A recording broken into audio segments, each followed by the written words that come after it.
Channel 11 News, Final Edition. Hi, I'm Nancy Sachs, and I'm here at the Goat Island Community Center, where masses are taking... I hate doing this.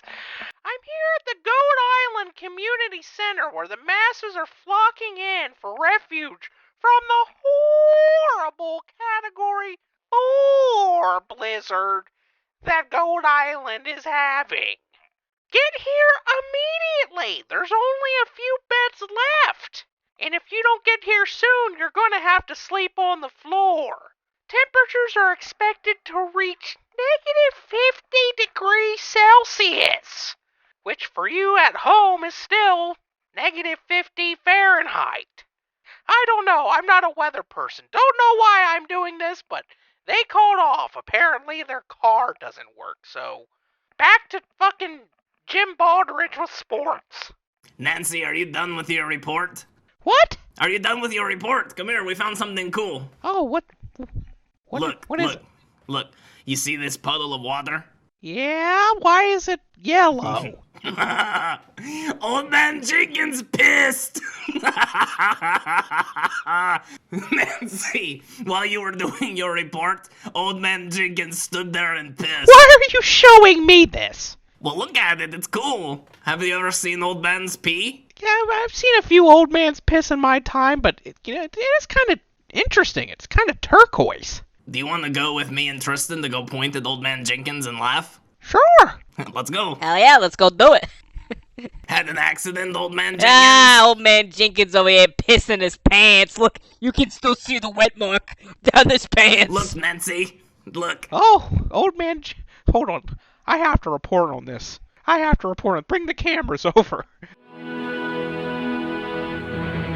We're here looking at Old Man Jenkins, who apparently has just had an accident on the floor. Old man, how do you feel? Oh, it's quite embarrassing for the young people to see someone of the greatest generation pee. Greatest generation, I'm not so sure. I'm not sure they're all pissing their pants right now. Now, what do you say to the people online who are saying that you need to start wearing a diaper?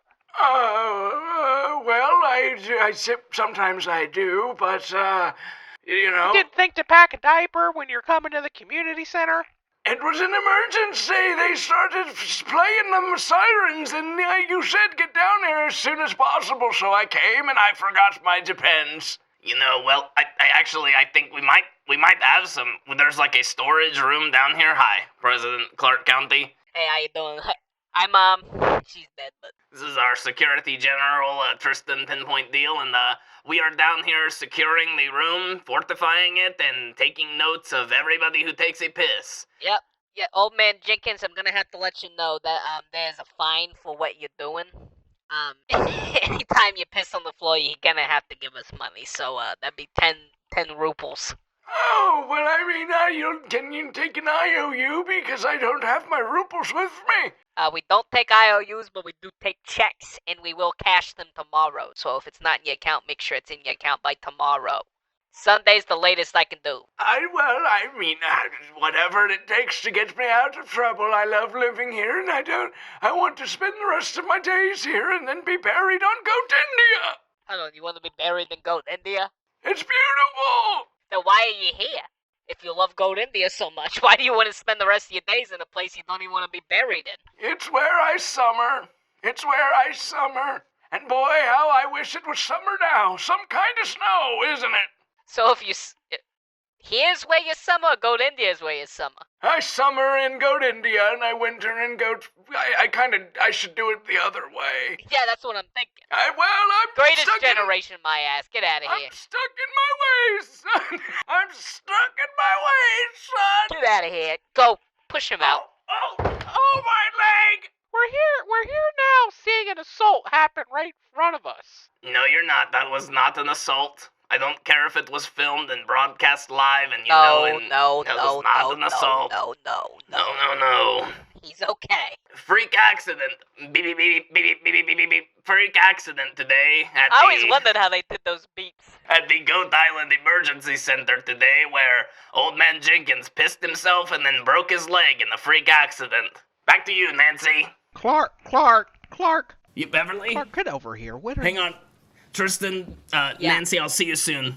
Beverly? What? What are you doing on the news? We have work to do here. Well, what else is there to do? You've been hanging out with Nancy Sachs ever since we've got here. Do you have something for her? No, she's a celebrity. She's cool. I like being around her. And, come to think of it, we just went through Christmas, and she has a dead husband, She didn't get to be with her dead husband on Christmas, so I just like to hang out with her. Well, I have an alive husband, and I can't be with him either, so... You get to be with me all the time, and besides, I know. We're only dating. Don't know why I had to bring it up like that, but yeah, we are. If you like it, then you should have put a ring on it. Hey. If you liked it, then you should have put a wing on it. Well, I really am, especially with this blizzard, almost taking us out when we were on our way over here, even in the presidential ATV with four-wheel drive. We couldn't even get over here. I really thought we were going to get buried alive and die. And it made me realize that life is short. I shouldn't keep waiting to, make it move. But I am going to keep waiting. Well, okay. Don't know what... Oh, all right. Clark, that's fair. We just have a lot of open-ended questions. We kind of are... on the edge of a poly relationship with Big Red and Sister No, and I just don't know if now's the right time to We experimented with that a little bit. We said we'd go back to monogamy. Yeah, we did. Have you been fooling around? It's okay. You can tell me if you are, because, we never really had the conversation. Well, when we ran into Sister No and Big Red at Dr. Xavier's office last time... True. I just kind of thought that, we kind of... True. Left it open-ended enough that maybe I could, yes, I have gone over to Big Red Penis Island and we have had a three-way. Okay, that's fine. Just, next time that happens, just let me know, and if that's stopping you from marrying me, then, if you want to do that kind of thing when we're married, then that's fine. Really? Well, it's not, I just... I don't want you to think of me as the old ball and chain. I want you to think of me of the old... Boy, I can't wait to get home and kiss my wrinkly wife. Well, that is exactly what I think. I always look forward to coming home to you, and it's not about not marrying you. It's just there's a lot of, hierarchies in poly relationships, and I don't necessarily want to enter into a poly relationship with Big Red and Sister No already having an existing primary relationship. You see what I mean, baby? It does get way too complicated for me. I don't want to have to go through all this bullshit. Dr. Talazapi has been giving me a lot of counseling books sent through the mail. Yeah, how's that been going? It's really interesting. Yeah, it's been interesting, but you should probably kind of also blame him for the reason I'm not marrying you, because he told me about primary... He's telling you not to marry me? No, but this when is the same psychologist who had you take the Myers-Briggs test. I'm an IFGPT. IFGTP. Haven't heard of that before. Well, what are you, NFIJ? Shit, I don't know. ISAPF33? But he sent me the books and let me, read about it on my own, and so when I read this book by, famous polyamorous Royal Benton, I took a Skype course with him, and we talked over it, and he showed me kind of everything, the difference between poly and BDSM, and all the different levels, and all of that sort of... There's a difference? Of course, yes. I thought they were all the same thing, fucking and, just poly and kink. It's the same thing. Well... You're intellectualizing it too much. Fucking and... You're right. But if it really boils down to it, discovering that a primary relationship sometimes ruins polyamorous relationships, I'm just not ready to do that. But trust me, if we do enter... You would still be my primary, baby. That's fine. I don't know. What? Whoa. Beverly? Huh? Beverly? Yeah? Brandon accidentally broke a window and he's too afraid to tell you, but there's lots of snow coming in and the the curtains are frozen. Oh my God! Come on. But you handle that. I'm going over here back to hang out with Nancy. Okay. She's making another broadcast. Oh, Clark, good to have you over here. Whoa, whoa, whoa, whoa, whoa. Okay. Right this way, Beverly. We were playing with rocks, and we were seeing how hard we could throw them and see if we could skip them on the boards, on the floorboards. But he didn't skip, and he threw it down as hard as he could. Oh, it's getting cold. Oh my gosh, it's already I getting know. cold. Whoa, whoa, whoa. Don't come in here! What? Brandon, we have to fix the window. You told me? There's already 3 feet of snow blowing in that window. I'm duct taping it! Duct tape ain't gonna work. Brandon, what is going on here? What? Duct tape seems to actually kind of be working, but it's really cold. Did you do anything else in here? No, I didn't do nothing. No, there's nothing else going on. Don't look behind the curtain. We're making Dairy Queen blizzards! Every window's broken. We broke every window in the room to make blizzards. We got her! Everybody's gonna get blizzards! We're gonna go to the candy room, the supply room, and get little pieces of candy and cookies and break them up, and we're gonna start serving Dairy Queen right here at this door. Now if I eat it first. After you eat it, we're gonna sell it to the people out in the community center. Everybody's gonna want blizzards. I want the Oreos. Oh yeah, we're gonna get blizzard. We're gonna get Oreos. Beverly, is there Heath bars in the storage? Yes, shed? there are Heath bars. Get at it. I gotta go find someone to help me with this. You're not gonna. This is snow. This is not a Dairy Queen blizzard.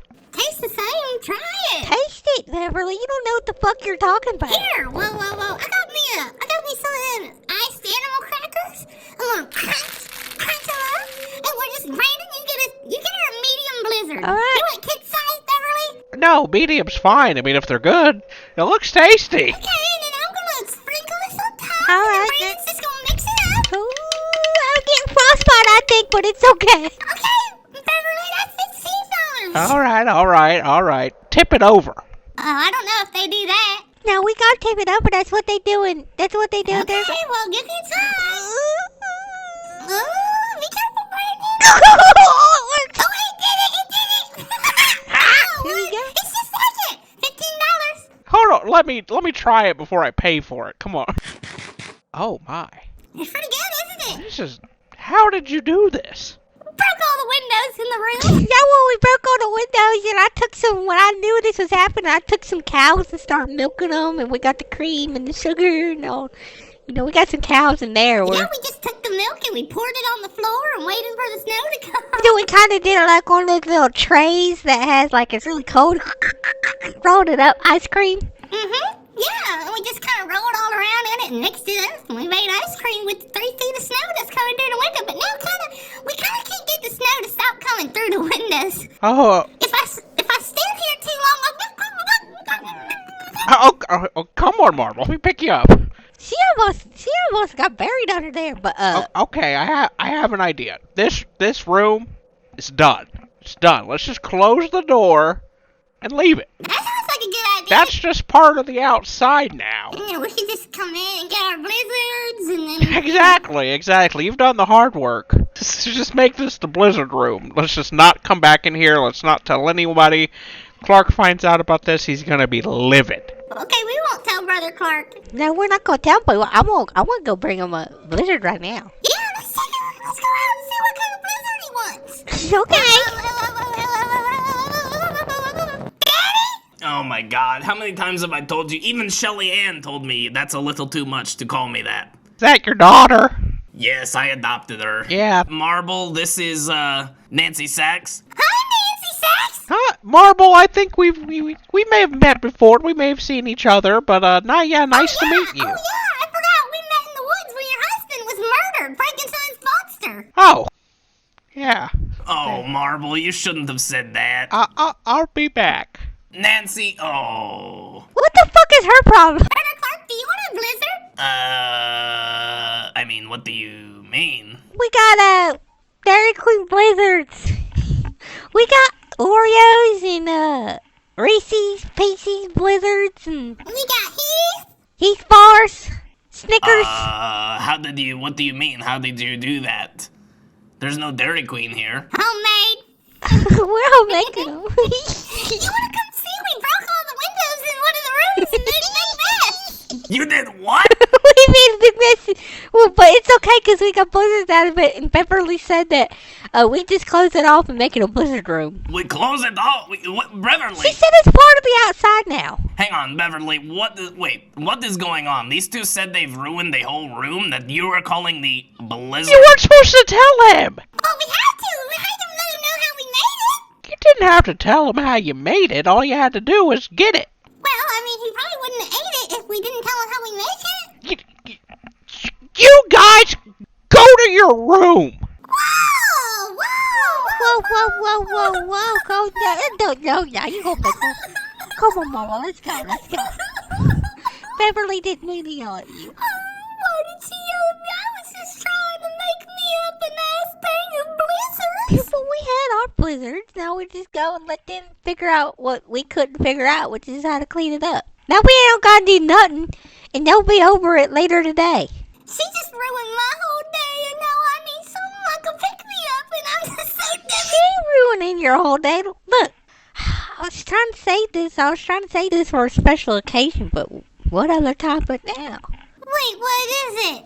I got a big surprise for you, Marvel. Wait. What is it? What is it? Who is your favorite actor in the whole wide world? Craig Robinson. Watch this. What is this? Why are you Hey making me like Marvel, it? congratulations on getting married to Brandon.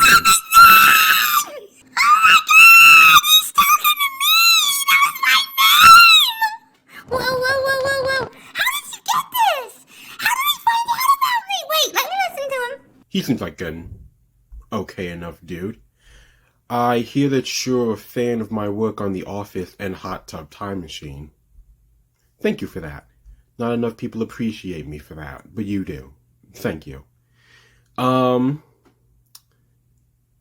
Your mother, Big Pearl.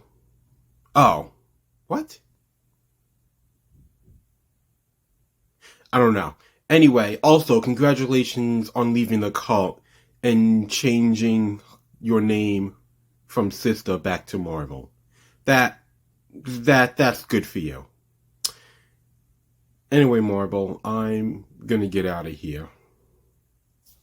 Hey, Richard. Bye, Marvel. Oh, that's so nice. He even knows I changed my name and left the code. He knows we got married. Oh, Brandon, that's the nicest thing I ever did see. Oh, come here, baby. Can we watch it again and again and again and again? I told you Craig Robinson wanted to. I told him he would like you if he knew you. I would love it if I would know him, and I want to meet him, and I want to hang out with Craig Robinson, and he knows all this stuff about me, so obviously he wants to. Yeah, I think he does, and maybe if I give him more money, maybe he would. But you liked it. I love it so much, Brandon. You know what? It's been so cold ever since we've been having this blizzard, and while we were rolling around in the snow and making blizzards and having sex in the blizzards and all that stuff. But now you just warmed my whole heart and my whole soul with this video from Craig Robinson. Do you want to send him a video of us having sex? You bet your fucking sweet marble ass I would. Whoa. Oh. Oh my God, Beverly, you were supposed to be watching the kids. Well, I was... Yeah, I have no excuse here, Clark. I'm sorry. This whole room is absolutely destroyed. I just figured it's part of the outside now. I know that's what you said, and it's about to be. The ceiling is it's about to be up to the point of the window where the snow is. You can't even get in the room anymore. Well, I mean, we'll just cut our losses. We don't need this room. I guess you're right. There was nothing in here except birth records of every goat who ever lived here. Yeah, what do we need that for? Who cares about them? Yeah, you're right. They're done. Goats don't really matter. Oh, I don't know. Here. Let me give you this. Here. $2,000, okay? Okay. Now, I want you to go out. Where? Just in here, in the community center, and I just want you to find volunteers. Handyman. To come in and eat all of the blizzards. Oh. Free blizzards. Just tell them free blizzards. They come in here, we eat as many of them as we can, and then we use we use the money after we pay them to eat the blizzards. Okay. And we fix the windows. Okay, I can do that. Maybe then the snow will melt, and then we can worry about the rotten floorboards and carpet later. I can do that. Okay. Okay. Put it in my pocketbook. Okay, here you go. $2,000. Alrighty. Free blizzards! I got to go out and see if I can get the generator running again.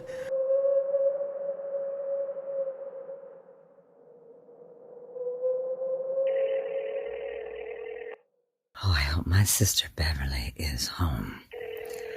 I don't know what I'll do if I can't get that money. Hello? Hello. Yes? Yes, hello. This is your sister Gladys. Who?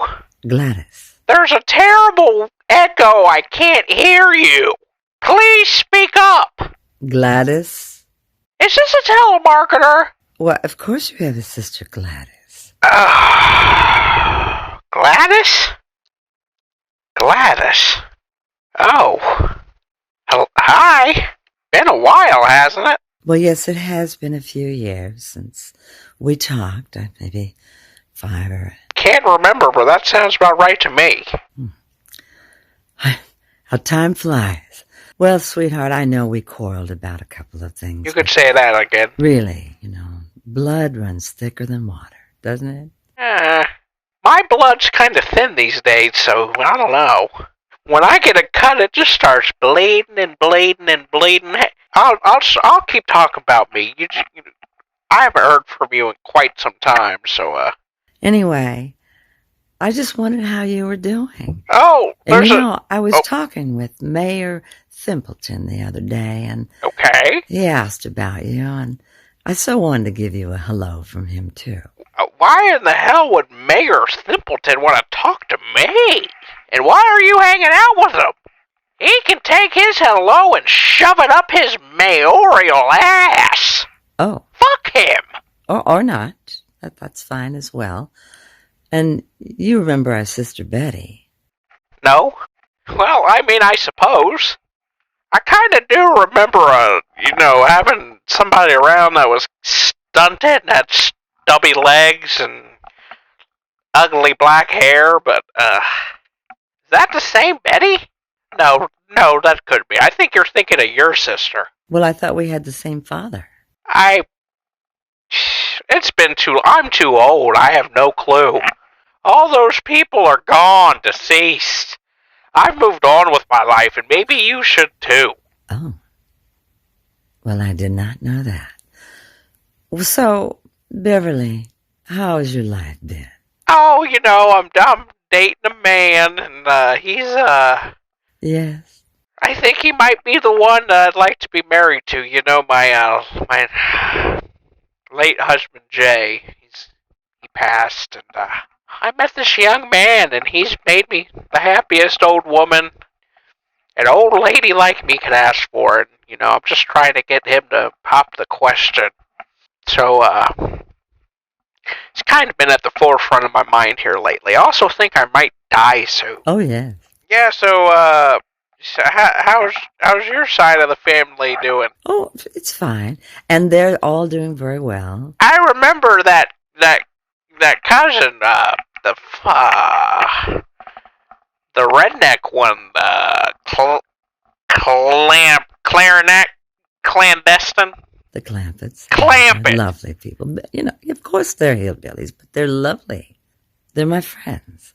If they're your friends, then why are you not calling them? Well, they're out of town right now, and I've kind of come across a little problem. It's sort of a very complex plumbing problem here. Oh, yeah, we have something like that kind of going on here. We got a whole room that's, it's becoming part of the outside. It was inside, now it's outside.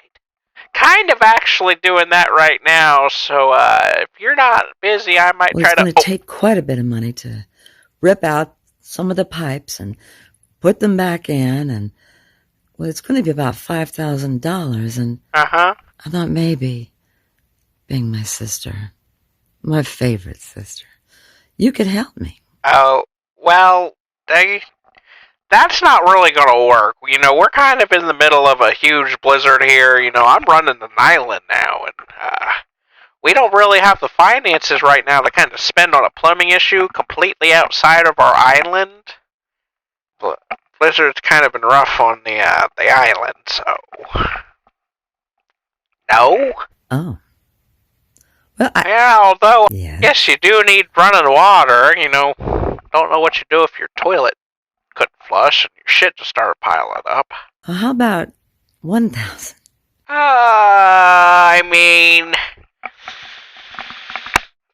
no, I don't really think I can do that. You know, I have to get this outside room, you know, once former inside, now outside room figured out. I just, you know, that's literally what I'm doing right now. So, you have a good rest of your day. 500? No, I'm gonna, actual Tristan, no. Bye-bye now. You know, I have always kept my mouth shut about that boyfriend you had. You what? Are you fucking kidding me? God damn it. Fuck you to hell, Gladys. Fuck you to hell. Fuck you. It was a man.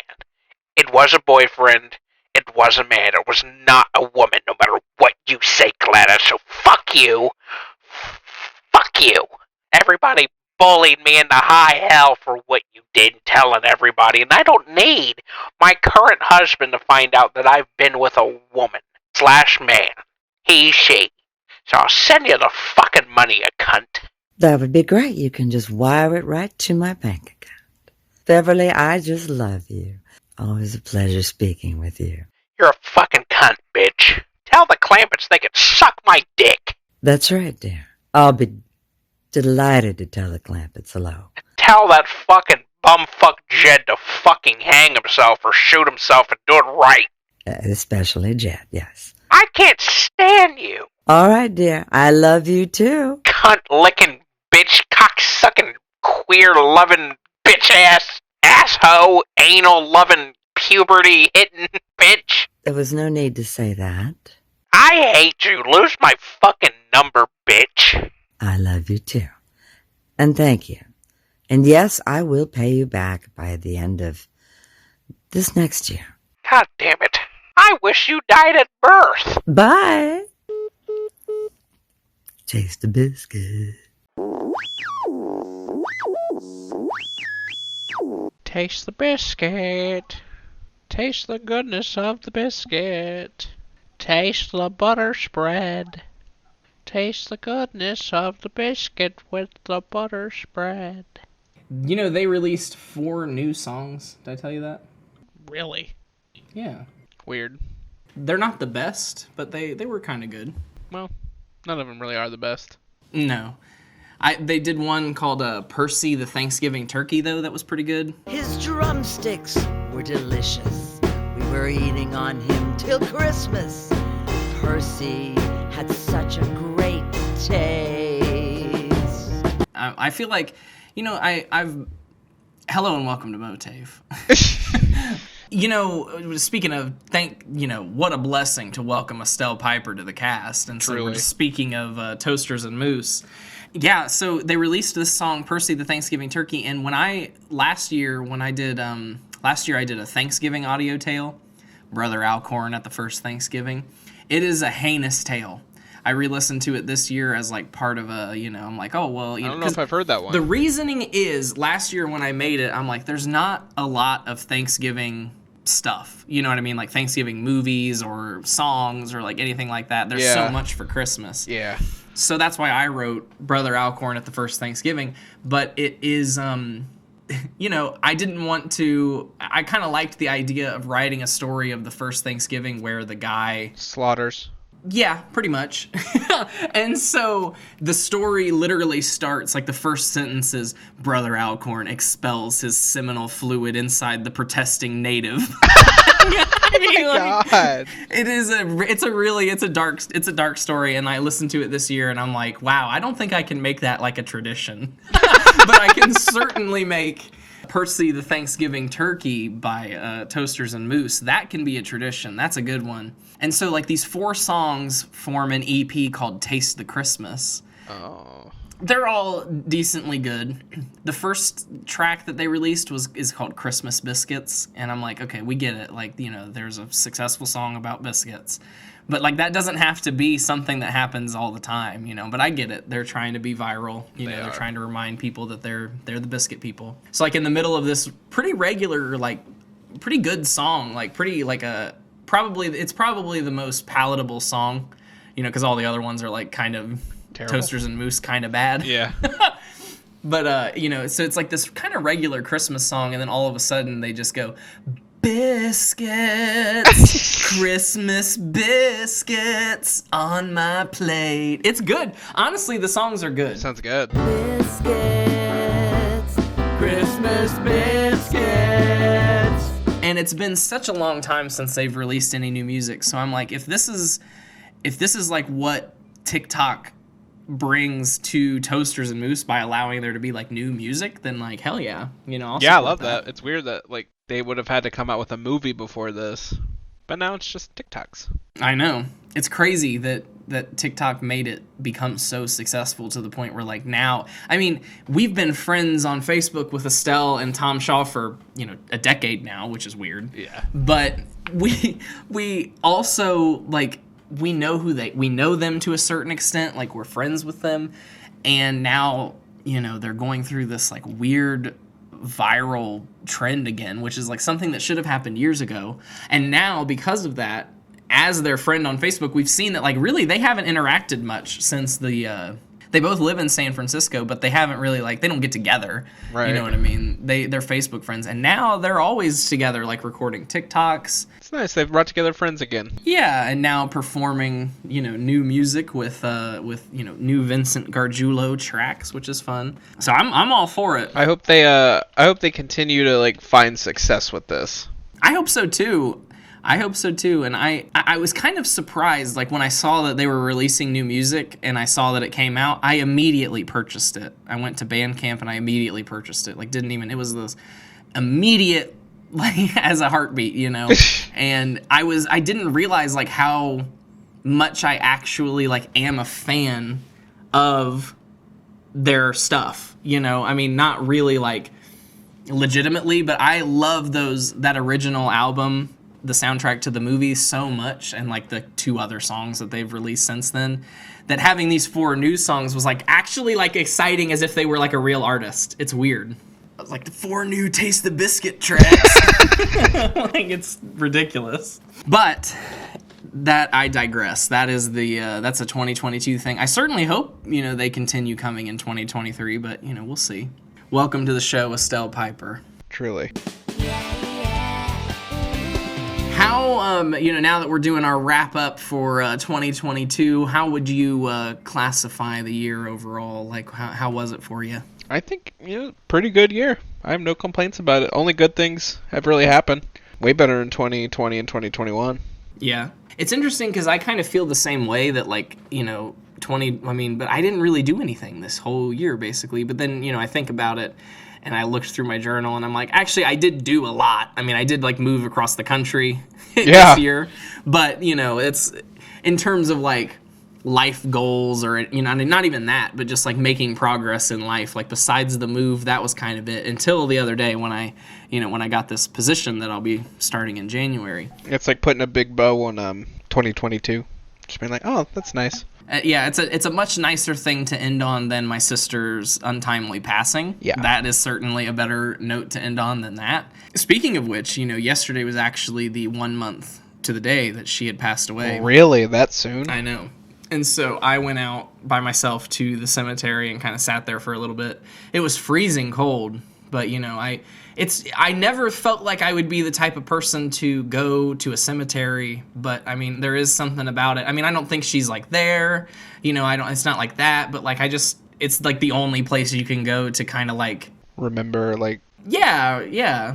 It's like a dedicated remembering time. Exactly, right. And so sometimes, like, I'll go out and I'll like meet up with Brendan, and then on the way home, I'm like, well, I am driving by Ferncliff, how hard would it be to just stop in, swing by, and it's just, I don't want to, I'm going to keep going to it, because, it is nice, but it's just strange until you actually have experienced a loss like that. I don't think you can, like, realize, like, oh yeah, you do go to the grave, you do go there. So that was certainly a big part of 2022 for me. But I also did, before we get in it, because the presentation's all about just content, pretty much. And other than that, in 2022, I was able to come back on stage after the pandemic, starting with Veronica's Room all the way back in February of 2022. Oh, yeah. It was a terrible experience, but, I mean, it was nice to, like, break that ice again and get back on stage. You were in a movie? I did. Yes, I Matt and Spratt. And technically Devotion, I filmed Devotion in 2021, but it did come out this year. I haven't seen it yet to see if I'm actually in it, but technically I am an extra in a movie that came out this year, hypothetically. I did the lighting design for Taylor's thesis production, Poxy's Lips, which I was really proud of.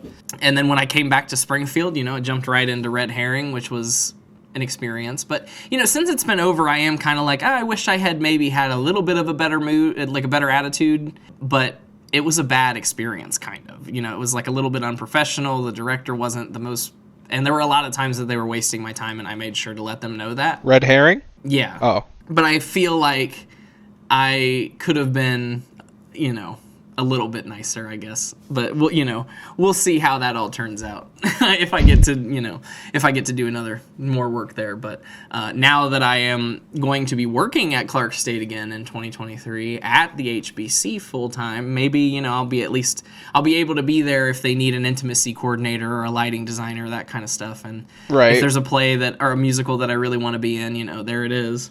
But, I mean, really, in 2022, I mean, most of the year, as you'll see on this, with this content log, I was unemployed. As you know, I left my job in April or May, and then really haven't gone back to work since then full-time, really. Besides the few shifts that I've worked at the Performing Arts Center, which, I mean, I have gone to more than I thought I would, and the DoorDash that I did in Georgia. I mean, I made it through the year, so that's a good thing, and hopefully next year won't be as big of a struggle. But I do enjoy having time to, like, consume content, so, like, that is something that I will miss next year if I don't have as much time to enjoy consuming content. But other than that, I guess it's time to dive into the 2022 journal. No, I see the full house as the picture. Is that going to be relevant? Yeah. No, as it turns, like last year, when I made it, I chose one that had coffee beans, and this year it's the full houses, and I just, again, never got around to changing it. Oh. Every year I'm like, I'm going to change it to like a journal or my journal or just something, but whatever. Now, I will say this year, and I also didn't finish this slide, but this year I didn't keep up with my journal. Last year I did actually do 365 journal entries, but not this year. You don't know how many days you did, or are you going to finish this later? I didn't count. I didn't count it, but hopefully by the time that this presentation is on YouTube, check out the link in the description, that maybe it'll be there. But it's certainly, I would say maybe it's 100 or less, from 365 down to probably 100 or less days that I actually journaled. And a lot of that had to do with like, well, I was bored, I wasn't doing anything, I went through depression again, so it's just like last year it was fun to write and like keep track of all this stuff, and then once I ran out of sex stickers in like July, I was like, I don't care anymore. But I did have in my journal incomplete sex data that confirms 26 sexual encounters. Again, that was not journaling every day, so there's really no point in even including that. But there are 26 confirmed. Sexual encounters. But then I didn't even collect any data like that after July. And honestly, after that, I started... once I like put in content logs to kind of make this process easier, I just literally at the top of the page, it just says content log, and then there's just bullet point list of every show or movie that I watched or wanted to mention at least. Make it easier, yeah. Once I did that, my journal, I still kind of write about my day, but sometimes it would just be like, I'm really anxious right now, and I'm going to go write in my journal because sometimes it makes me feel better. So, like, and my journal entries turned into less just, this is what I watched on TV today. Uh-huh. Books is our first topic, but it would probably be, well, actually, there are a couple other books on here, but I didn't read much this year. I'm not much of a reader. I do love to read, but I didn't read much this year. I did, however, read and purchase A Movie Making Nerd by James Rolfe and then read the entire thing. It's a good book, I'm not going to lie, but you can tell it's self-published. There's not a lot of editing. Oh, okay. Yeah. And it's kind of written the same way as not our next book, but our last book, Zex, Stories of a Star Child, in the sense that, like, it kind of is a stream of thought memoir. And I mean, it was good, but I kind of, especially because it's called A Movie Making Nerd. I mean, I knew it was a memoir and not like a book about making movies, but I thought there would be more of that. More of how he turned his passion into making a career, because that's like kind of what it's billed as. That's what I would think it would be. And like it does that, but I mean, ultimately, like the way it is it's just like, well, I went viral. Oh, well. Yeah, I mean, so I mean, okay, well, you can't just like recreate that, you know? Right. There's no like steps to recreate virality, you know? So I mean, ultimately, it's your run-of-the-mill memoir. I mean, I do recommend it if you're like a fan of James Rolfe. I mean, I know you are, so I mean, like, I would recommend it. It's but at the same time, like, a huge chunk of the book, and again, it makes sense, is dedicated to the Angry Video Game Nerd movie, because I mean, again, it is the only funded feature-length film he did make. So, I mean, I guess that makes sense. But I kind of wanted to hear more about his original, like, short films and, like, that kind of stuff. And he goes into it. But at times it kind of feels like surface level. Mm. And then in the middle there, this is the year of self-published books for me, because the only books I really read or mentioned were all self-published. And one day with my mom, Will, and Allie, when they were visiting over the summer, we were walking through Forsyth Park, and a disabled veteran, now don't get me wrong, he's like 30 years old, so before you're picturing like a 70-year-old man, it was like a 30-year-old SCAD student, and he was out there with a sign like, I'm a disabled author, veteran, buy my books. And we walked by, and I thought about it, and I'm like, that would probably be really funny to like read one of those books and then talk about it on MOATAIF, you know? So that was kind of my idea. And I was thinking about it, but I didn't want to stop, and I kept walking by, and then I mentioned it to Allie, and I said like, oh, you know, I kind of want to go back there and buy one of those books, but I feel too awkward. So Allie immediately walks over to my mom and is like, we're going to go back, and Zach wants to buy those books. I mean, she didn't have that anxiety. Like, she just walked up and said the truth, you know? I wanted to go back and buy those books. I was just gonna like wander, you know, maybe, and like while we walk by, I'd be like, oh, look at this, you know? But, you know, she just walked right up and said he wants to buy those books. So we went back, and he had like, it's a series of 4 books. It's the Apocalypse Virus series, and he had each book individually plus a book of poetry that he had written. His name's Kirtland Neal. And he had all this that you could buy. And almost immediately, my mom was just like, okay, well, we're just going to buy every book that this man's ever written. And because it was like you could buy one for Did he get her from the disabled veteran part? No.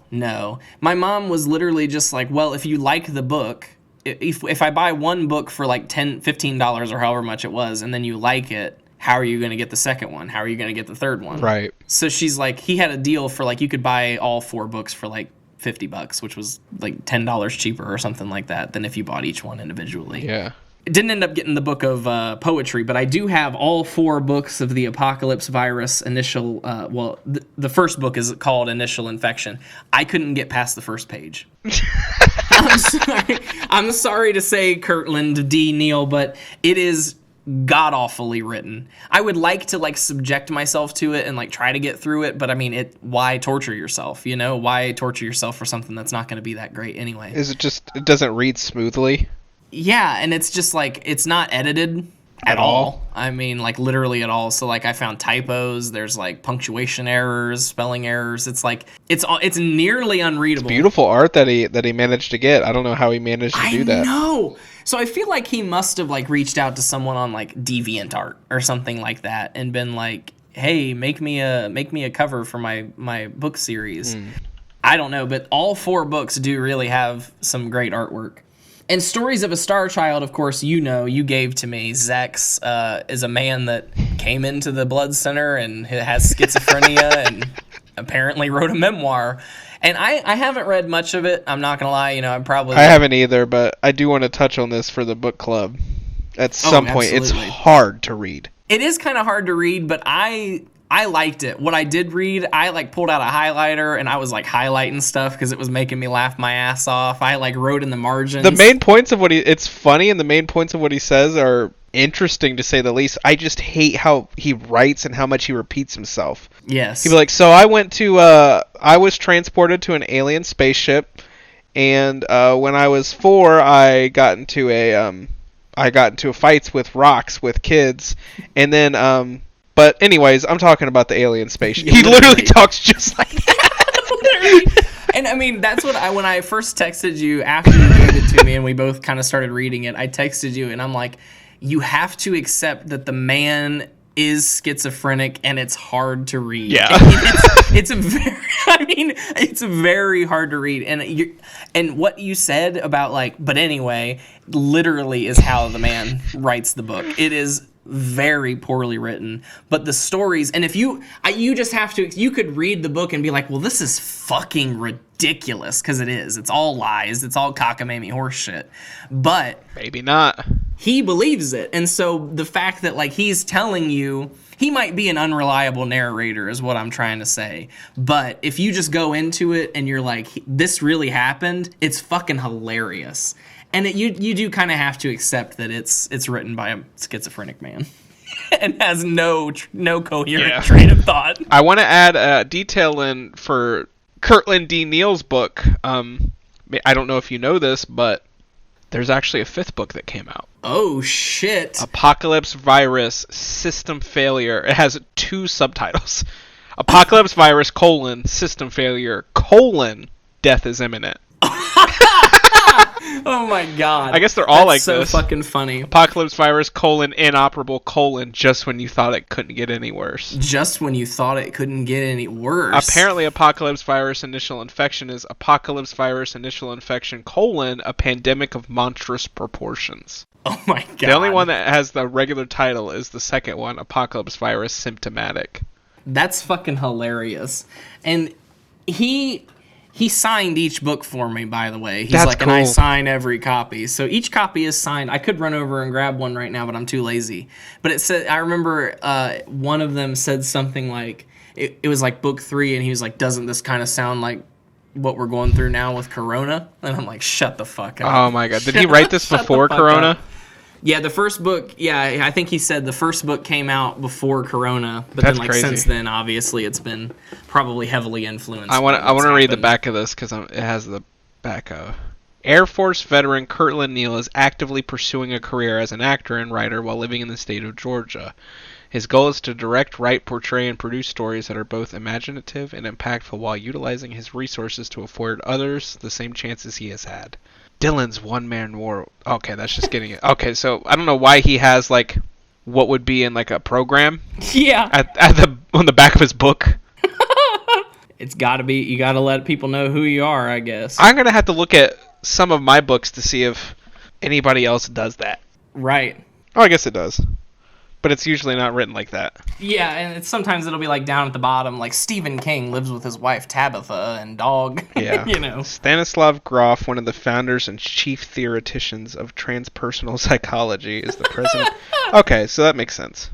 What did you get any books this year that you can think of that you Oh, I have a lot of books. I'd have to go through them and look. I got Half Price Books had this deal on not deal, but they had a lot of counterculture books, so I got a lot of Timothy Leary books that I haven't read yet. Counterculture in what way?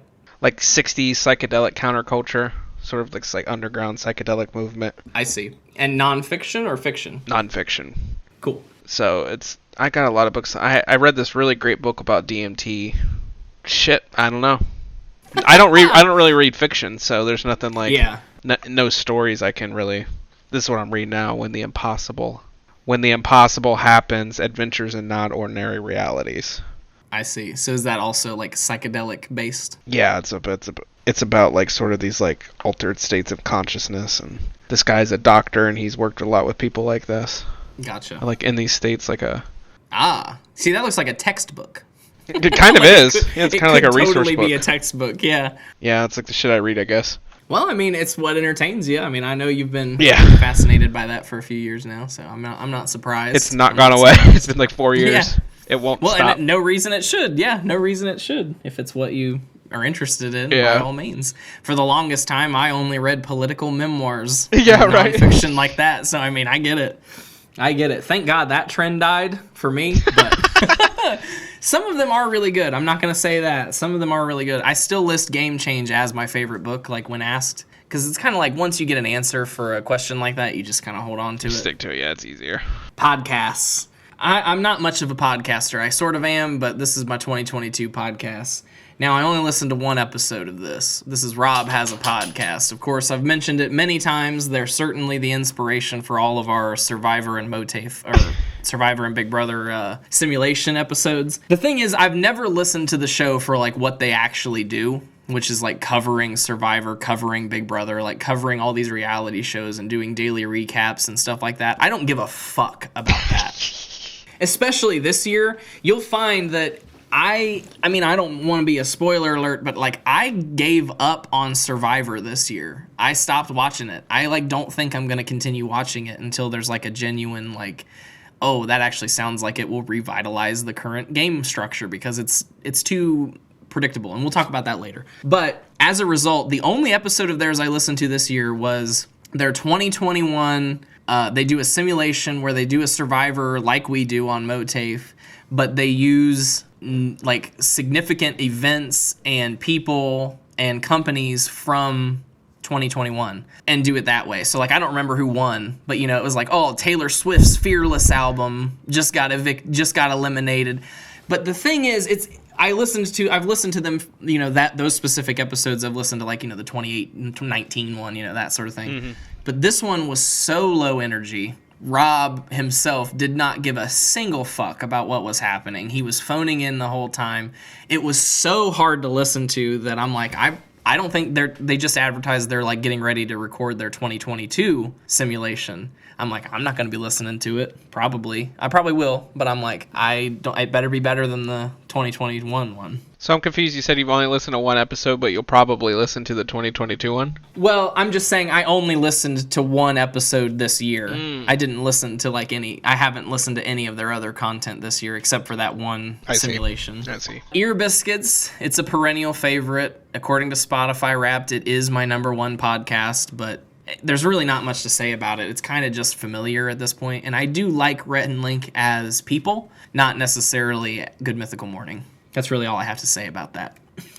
The Shane Dawson podcast. This was a new version of the Shane Dawson podcast that came back this year, now starring Shane and Ryland, Shane's brother Jared, and their friend Chris. And each episode, I really like it. It's kind of just, it reminds me a lot of MOATAIF in the sense of like some of the gravies that we would have in the past are just like rambling conversations amongst friends. So like it kind of reminds me of like the episodes that we would have with like Royal and Hannah, and it would just be like this big group discussion. Just shooting the shit, I kind of like, yeah, exactly. I like this kind of podcast. The problem is like, of course, he tries to like clickbait the titles, so like they really make it seem like it's about conspiracies and Mandela effects, and that's genuinely like maybe 1 minute of an hour and 15-minute podcast. So it's like I would call the episode like Chris admits he was cheated on, and instead it's called like conspiracy Mandela effect conspiracy corner number 4. You know what I mean? Like it,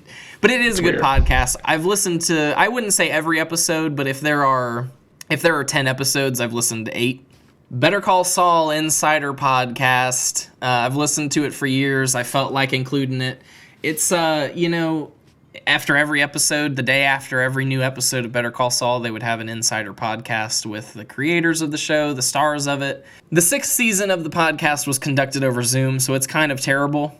And to be honest, I haven't listened to every episode yet, and I don't think I will. But I do really enjoy the podcast, and it makes me wish that on the box set for Better Call Saul, like I really hope that there's commentary for every single episode, because like the fact that I kind of have commentary for every single episode makes me want there to be full-length commentary featuring because that's the other thing that kind of annoyed me in this last season of the podcast is usually like there was this big episode for Ray Seahorn's character towards the end of the show and she wasn't on the podcast.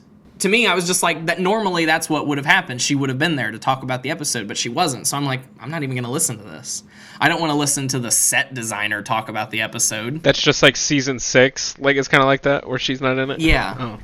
Yeah. Well, and so it's like that in a lot of cases. Like, sometimes, you know, for like a big character or just a big moment for like, they'd bring in those people and like talk about the episode. You know, like Bob Odenkirk used to be on, like, I mean, maybe, you know, 4 out of 10 episodes of the podcast, and I think he's in 1 in the final season. Ooh. It's no big deal, but I'm just like, there is a certain, I really do like getting like to know like what the props department does and like how they worked on the episodes and like that kind of stuff, but a lot of the time the stuff I'm more interested in is the writing and the performing, and they kind of get into like this circle jerk a lot where they're like, oh, Denise Pizzini is so good. I love working with Denise Pizzini. And Denise did this great job making this. And Denise Pizzini, and I'm like, just talk about it already.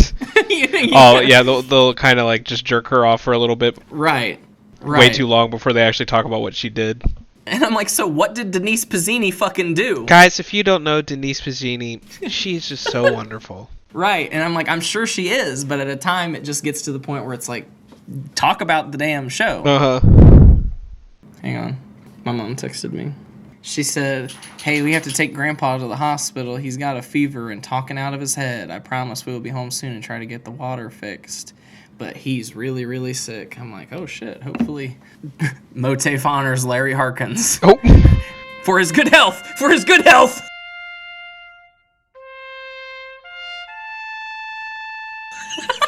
For his good health. Is that what you meant?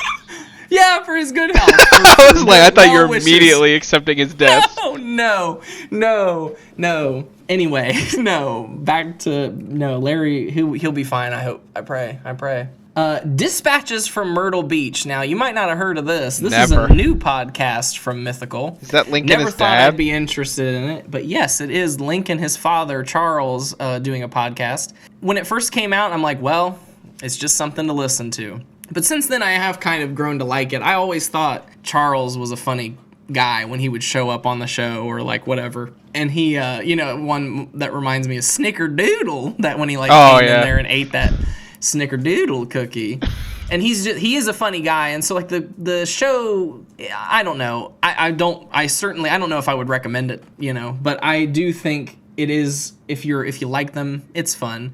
They kind of just like catch up. Charles kind of talks about what's going on in Myrtle Beach. They've had like, it's sort of turned into more of an Ear Biscuits. At the beginning, it started out as kind of like people would send in questions and jokes and like that kind of stuff, and that's like all they would talk about. But now they've kind of moved into talking about like, oh well, in the most recent episode, Charles described his prostate exam. Oh. And like his colonoscopy and that kind of stuff. So it's interesting. And Charles, I just think he's funny. He's an old funny man. I don't know.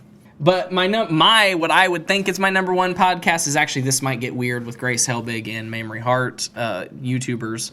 I've listened to this literally every week since it came out. It's now been like 4 years, which I can't believe. God damn. But yeah, I love this show. They're some of my favorite people. But even when the podcast isn't that great, I still just I like it. Sometimes I just like the podcasts that are just two people hanging out and talking, like we do. But I also love a good 30-minute improv session too. So that's why I love MOATAIF. Right. Are you a podcaster? Oh yeah. What sort That's of probably podcasts, most of the content I consume. What kind of podcasts have you been listening to this year? Well, according to Spotify, my number one is Joe Rogan by far. With 18,000 minutes listened last year or this year. Wow. I listened to Joe Rogan. I listened to Lex Friedman, his podcast. He's like a MIT researcher, and he's really boring, but he's a really good interviewer, and he asks really good questions, and he's a good guy. But it's a weird podcast to like and listen to, but he has really interesting guests on. Yeah. started listening to a podcast called Darknet Diaries, which like Sounds interesting. talks about a lot of like hackers, and I've been really into like early to mid 2000s hacking. Okay. This like sub community of people and like cyber crimes and scams and That's interesting. shit like that people have been into. So that's what I've been listening to lately. I read, and I know you're not big into fiction, but I have to recommend Digital Fortress by Dan Brown. So good. You know, Dan Brown wrote like the Da Vinci Code and all those. Well, the Digital Fortress came out before that, and it's all about the NSA, I think, and they have like a breach, and there's hackers, and there's like a supercomputer. It's pretty interesting, and it is all about. I love that. It's all about that sort of hacking and it's from like 1994, so it's like exactly the era you're looking for. Yeah, exactly what I want. Yeah, it's a really good book. I really liked it, and especially like I don't have any, and there's like Dan Brown is kind of thorough, so there's a lot of like technical stuff in there that I think you would probably get more enjoyment out of it than even I did. But I read it when I worked at Topre, and I fucking loved it. That's what I like. Yeah. If it's realistic, then I would certainly like that. Yeah, I think you would. Mass market paper book is only $10. Yeah, can't beat it. I can find a PDF of it. What am I talking about? Can't beat it. I borrowed my grandma's copy, and then I just never gave it back. I'm like, I liked it too much. It was too good to give back. So yeah, definitely recommend Digital Fortress. Cool.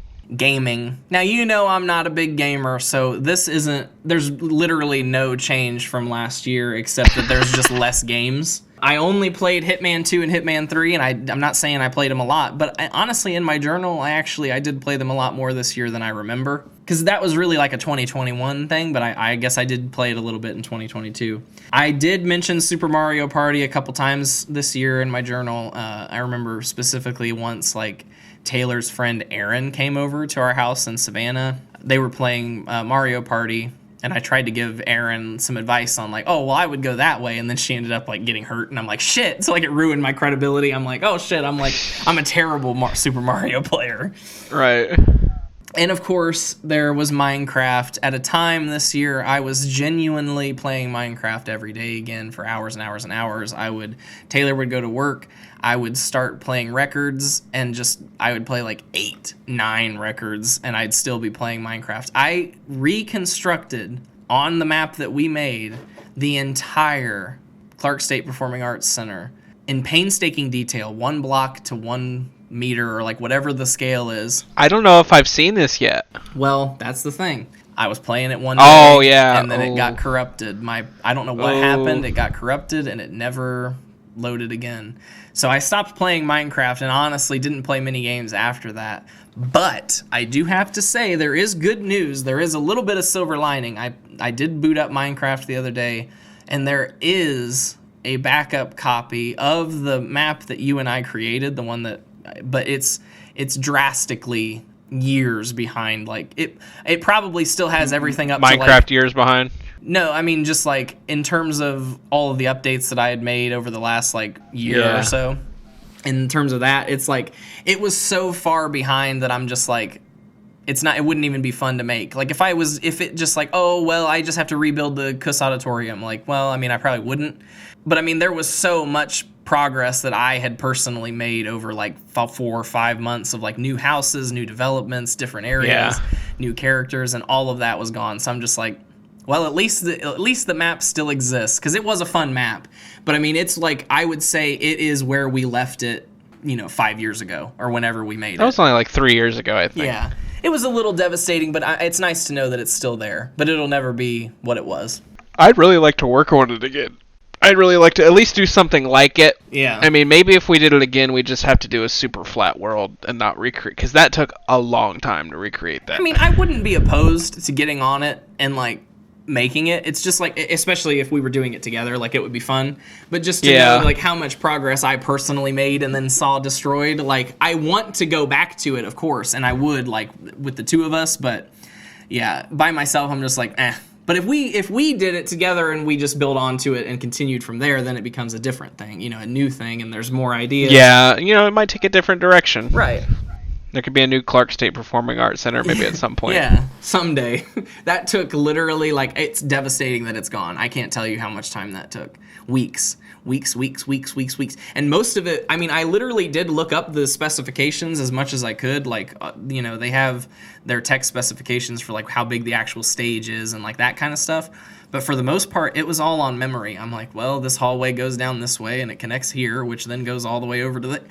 Every time I'm in the CUS now, every time I'm in the Performing Arts Center, I'm literally like, this is exactly how I did it on Minecraft. I'm like, it's... God. It was so... Dude, I was dreaming of the day that I would come back to town and show you all of this shit. And I am devastated that it got deleted, because there was some incredible stuff. Some amazing Easter eggs that I had put in there. Like, you'd find... There was a house that had, like, literally every drug dealer I've ever had that lived in it. Oh my God, I love that. Just shit like that. There was, dude, like, you're really, really, really making me want to get back on that world. Yeah, it was fun, and we should. I think some of that stuff, like, I think the drug dealer house is still there. We need to open it up as a realm. Oh yeah, we should. Yeah, I think. I want to be able to play on that. I would, like, if we had a realm we could get on at any point. I mean, obviously we'd like to play together, but you know, if at different points if our schedules don't line up, right, we can always work on it. Like, if we had a realm, I could play on the goddamn Switch wherever I am. Yeah, right. As long as I have Wi-Fi. Right. It would be nice. Maybe that's something to look into over the next couple weeks. Because it would be a lot of fun. And, you know, I know they don't listen, so I feel comfortable saying this, but, like, the Bentons, they want me to, like, play Minecraft with them. And I have over at their house, because, like, Bo got them into it and, like, blah, blah, but... I don't like the way Bo plays Minecraft. How does he play it? Very controlling, to begin with. Oh! Yeah, it's like I sounded so offended. Very controlling, like, to the point where, like, as you're building something, he'll tell you, like, oh, put that over there. Or, like, oh, maybe you should... Oh, I would not like that. There. No, don't tell me how to build this. Right. You can offer suggestions. Yeah, right. Like, oh, what if we did it like this? But then I always reserve the right to go, no. And so, you know how, like, it made it seem like, well, this is his world. And even to the point where, like, even Royal and Hannah were, like, seemed like they were kind of not really in charge of what it was. You know what I mean? Like, they couldn't really... Oh. But, I mean, it was fun, and I don't know, but I like the way we play Minecraft. Yeah, we're like a fucking team. Like, we kind of, like, we'll do our own things and kind of, like, build around each other. Zach, I gotta be honest with you. I want to do this, like... After this, I want to set this up so we can do this. Yeah, I want to play on that world. I miss that world so goddamn much. Let's do it. Hell yeah, I don't mind. Yeah, let's do it. Now, it's interesting that you mentioned Minecraft, too, because this year I got the platinum for Minecraft, which... Oh, really? Isn't a huge deal, but it's something I mean, that's a lot of stuff that you have to accomplish. I mean, that's a lot of stuff, and some of it's stuff you have to really go out of your way to do. Unbelievable. How much shit they want you to do in Minecraft. And you can't cheat, right? I did it on the PS4. No. I mean, there's, like, some exploits I did to have, like, I guess, like, mob spawners, and I didn't, like, do anything. Yeah. I found a mob spawner and created, like, follow this tutorial to, like, get free XP from it, but it still took fucking forever. Yeah. And I fought the end dragon on my own. Fucking updates they've made to it makes it, like, an end portal won't spawn for, like, 6,000 blocks away from where you spawned. Oh, my God. Yeah, at least, and you have to find them. So I find one, turns out it had glitched, and the end portal didn't, it was a stronghold that literally there was no end portal. I mined every last bit around this bitch. Every last bit. I'm like, emptied it out completely, hollowed it out so you just saw, on the PS4, so it's like I had to go through and do all this. There was no, and then I looked it up and it's like, oh, this can glitch like this if this is the circumstances. Oh my God. So I had to go 12,000 blocks away from my house. Got there. Died. Lost everything. Yeah, it was. Of course. It took forever. That does sound like an epic journey, though. Like, it would have been really fun to, like, watch somebody do that, but to, like, be the one to do it, it would be like, really? I just imagine, like, watching, like, you know, Uber Haxer Nova do that sounds exhilarating. Like, he gets 6,000 blocks away and then has to travel 6,000 more blocks, and, like, the huts he would make on the way to, like, protect himself, and, like, that's it sounds interesting, and all the stuff you'd come across. There was twists and turns for sure. This was all over the 2-week period, though. I was in between Victoria's Secret and starting Chase because my background check, and I was unbelievably anxious. Yeah. Because I'm like, I literally quit my job. I hope this background check goes through. Right. Like, I need this to live. Yeah, truly. Then I'm just Yeah. playing Minecraft fucking 12 to 14 hours a day, just like Literally. frozen Yep. in anxiety. Yep, been there, done that. Yep. Were there any other games that you played this year? I know you play more games than I do, but I didn't know if there was anything else that you got into. I bought the new Pokemon game. Not impressed by it whatsoever. The one that everybody says is glitching. Yep. Not impressed by it. They fixed the glitches for the most part, but the new Call of Duty came out. I've been playing that. Ah. I'm actually at the max rank on that right now, so. Oh, nice. I feel like I don't play it that often, but I guess I have. I guess so. If you're the I'm max rank. Yeah, but that's pretty much it. I don't Minecraft, Call of Duty, and Pokemon. Just basic ass shit. Yeah. I'm really just waiting for Grand Theft Auto 6. That will Truly, that will be my main game. Yeah, that will take over my life for a little bit again. Yep. Hopefully it's a good one, and hopefully they're actually fucking making it. Now we're into flicks. Now I think I've got like 10 flicks. They're not necessarily from this year. They're just ones I watched this year. Chef. I don't know if you've ever seen this. This is a 5-star flick. I fucking loved this movie. I've heard it's a good one. All I know is that it's like the Filthy Frank iDubbbz crew used to talk about a lot. That's what I knew. That's all I knew about it too. And Jon Favreau's good though. This is a fantastic movie, dude. I love this movie. This is such a heartwarming, good movie. It's funny and it's well acted and well written and well directed, all by the same man, Jon fucking Favreau. What? He's good. To me, I mean, I didn't know who he was. You know, he wasn't like a name to me before this. And then I find out he directed Elf. He directed like Iron Man and like all this shit. But this is his magnum opus. This is fucking good. And not only that, but like the food content is actually good. It like looks like it's good food that's shot well. It's a good story. This is a good movie. A very disgruntled, angry kind of man who's a chef gets like in this like fight with a food critic and then loses his career because the food critic's basically like, you're stuck in the mud, like you're, you know, everything you do is the same, you know, washed up, you know, you're washed up. And that inspires him to like kind of take risks and start a food truck. And this is a great movie. Can't recommend it highly enough. Taylor and I watched it this year and 5 stars. 5 stars all in a way. Of course, Jackass Forever came out this year. Who could forget? You know, we saw it in separate states, but we of course reviewed it here on MOATAIF, and I loved this movie. I think this was honestly, as more time has gone on, Jackass Forever is certainly a very solid addition to the roster. I'm okay if they never make another one. Oh yeah, me too. I think I'm okay if they never make another one. Yeah, I've honestly started hating Steve-O too. This is a new development. I now can't stand him. No.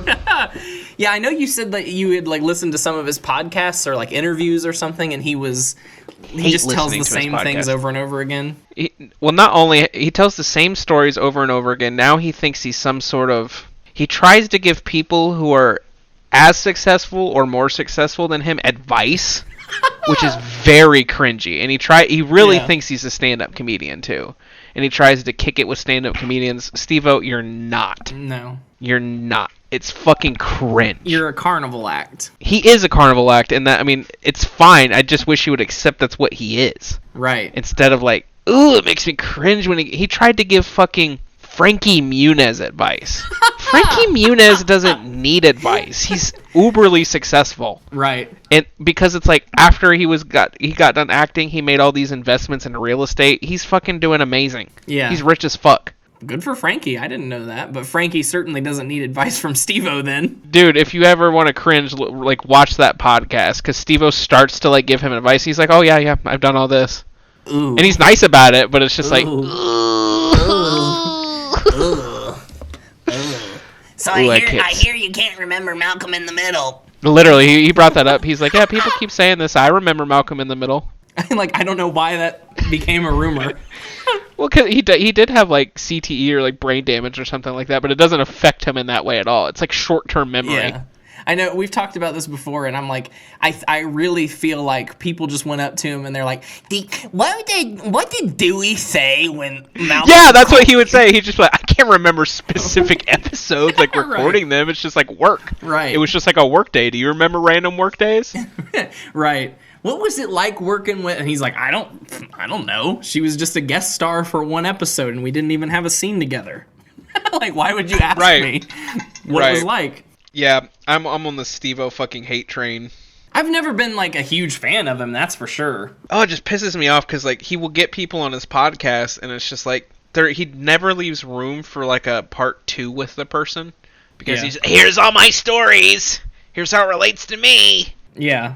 And then he has this fucking co-host, Scott Randolph, who is like his sponsor, but it's also like his producer, and they just talk about addiction. Scott's whole thing is that he has a sex addiction, so anytime addiction comes up, Scott will just chime in and be like, I have a sex addiction, actually. Oh my god. And it's actually... dude, I hate it. I wish it would stop recommending it to me. I'm actually obligated to inform you that I have a sex addiction, and... He's like that, yes, exactly like that. That's I can't be around that sort of thing, and it's kind of weird, and everybody's just kind of like, oh, okay, why is he talking to me? Yeah, like why? Like I thought I was on Steve-O's podcast. Who's this? Yeah, truly, and then Steve-O feels the need to like, this is my co-host Scott Randolph, like talk to him too, but they're like, I don't know who this guy is. Right, I barely know who you are. Right. Because anybody who comes on there, you can tell it's just like, oh yeah, I've seen the Jackass movies. I'd like to meet Steve-O. Right. And then they get there and they're like, why is he giving me advice? Oh my god, I can't stand it. Anyway, let's go on with the movies. Mulholland Drive. Never heard of it. Oh, David Lynch. Okay. I just watched this actually the other day, and so you can tell it must have had a pretty lasting impression to already get made on the list. But David Lynch is good. I mean, I like David Lynch. I love Twin Peaks. I think that's like certainly his masterwork. However, Mulholland Drive is quite good, and like the whole movie, David Lynch is kind of like one of those directors that's hard to interpret at times. He's like very disjointed and like doesn't really care about plot. But this one, certainly of all the David Lynch movies I've seen, this one has a plot and it's coherent and you can get through it. And it's quite good. This young actress, aspiring actress, comes out to California and doesn't witness a car accident, but finds a woman who was in a car accident who has amnesia, and is like, the whole movie is kind of trying to figure out what the hell goes on, like what the hell happened, who is she, why was she like in this accident. They try to help each other, and then like once the mystery is solved, it is a completely different movie. I really can't describe it any more than that. I highly recommend this movie. Interesting. It's great. I love this movie. I have to add this to my letterboxd. It was absolutely a 5-star flick. And, some people were like, oh, it's so confusing. It's so confusing. I didn't think it was that confusing. There was a time where I had to like sit down and kind of think about like what I saw and then be like, oh, okay, that makes sense. This is what the story was, But I loved it. Definitely recommend it. The September issue. This was another movie I watched this year that I absolutely loved. This is the documentary about Vogue, the magazine, creating their 2007 September issue, which is like their biggest issue of the year. This was fucking fascinating. I mean, because the amount of work that goes into something like this is insane.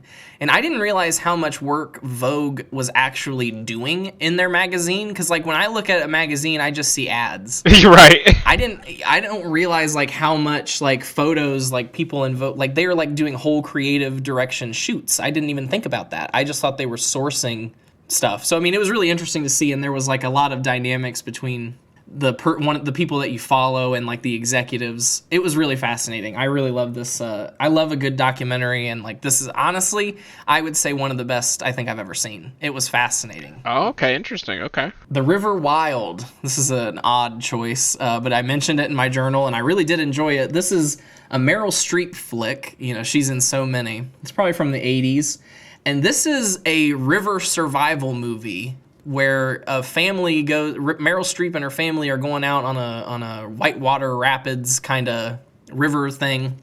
Mm-hmm. When all of a sudden Kevin Bacon jumps into their thing and commandeers it and tries to, he hijacks it basically, and so they're trying to survive. He takes them into the most dangerous rapids possible. It's a really good movie. It was fun to watch, but it is. Why did he do that? He was like on the run from the police, like he murdered somebody, and so he just needed to get down to the base of the river. But then it's like, well, we can't go that way because they closed it. They said it was dangerous, but then of course they go down it anyway. But it's like this multifaceted like survival movie because they're trying to survive the water and the rapids, but they're also trying to survive the hijackers. So it has a lot of stakes. It's a good movie. Ernest Saves Christmas. You and I watched Ernest Goes to Jail, or like whatever the hell it's called. But I watched Ernest Saves Christmas this year as part of our like Christmas marathon. And maybe it's because, and I shouldn't be announcing this on the podcast, but maybe it's because I was tripping on LSD at the time when I watched it. But I fucking loved this movie. It was perfect for being on drugs, I guess, because like Ernest is so... I was like laughing hysterically at this movie. And not only that, but it's not... one of my biggest gripes about Christmas movies is that it doesn't actually is actually about Christmas. It's not like one of these Christmas movies that just like has Christmas in the background or something like that.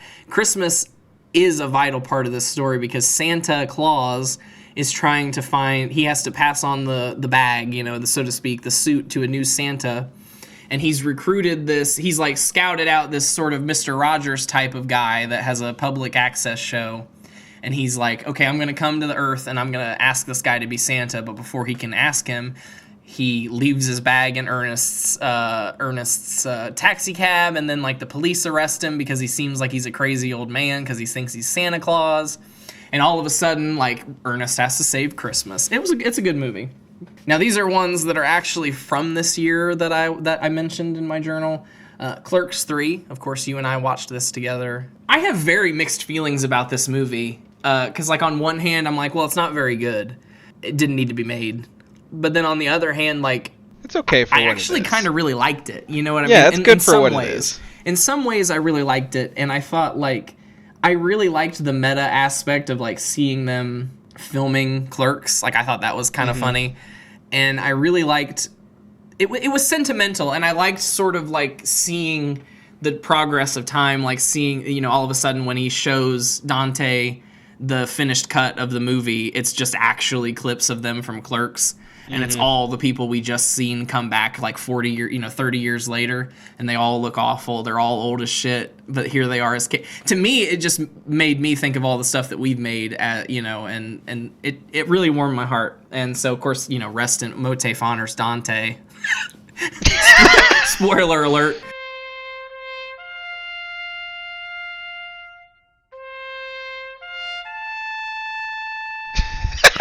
I think it's a good movie. I mean, I'm not going to say like it needed to be made, but I'm glad it was made, so to speak.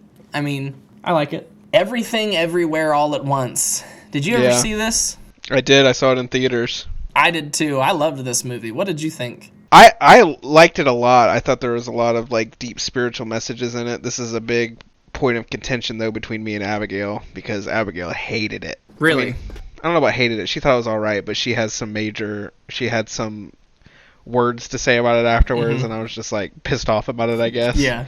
Like when you like a movie and you're coming out of the movie theater and somebody's just like, that was cringe. Yeah.